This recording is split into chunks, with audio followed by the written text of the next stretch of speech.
En 2005, une fouille archéologique est menée à Rusino, le Perpignan de l'Antiquité. Surprise, les archéologues tombent sur des objets datant de la conquête musulmane du 8e siècle. En particulier des sceaux en plomb qui témoignent du partage d'un butin selon les usages musulmans. Alors sur le sceau, vous avez d'un côté marnoum tayyib en arabe, qui signifie donc un butin qui est licite conformément au droit musulman. Et puis sur l'autre côté, kusima bi arbouna, c'est-à-dire qui a été frappé à Narbonne. Avec les sceaux sont trouvées des monnaies d'usage courant, des foulouses. Depuis une cinquantaine d'années, on a découvert 100 à 200 pièces d'origine musulmane sur tout le territoire français.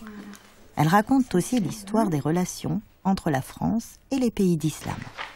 Il y a une première grande période dans la circulation des monnaies arabes en France qui est le 8e siècle, qui est la présence arabe en Narbonnaise. La présence de nombreuses monnaies sur des sites agricoles, sur des grandes fermes de la fin de l'Antiquité, pose l'hypothèse d'une présence musulmane en dehors des centres urbains, donc d'une colonisation de colons d'Al-Andalus s'établissant en Narbonnaise.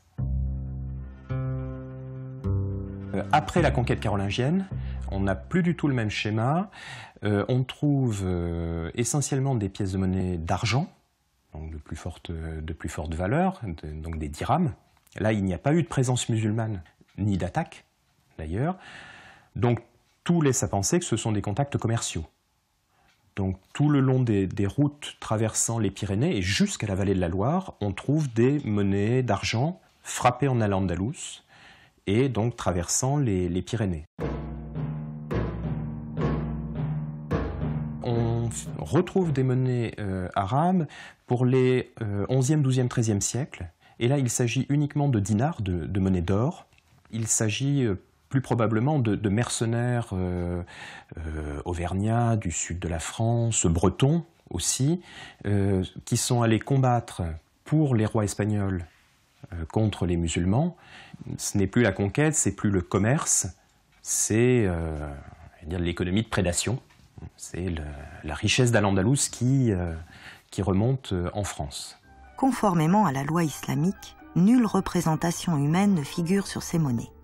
C'est du côté des chrétiens qu'on trouvera des images des Sarrasins, des fresques romanes, aux manuels scolaires.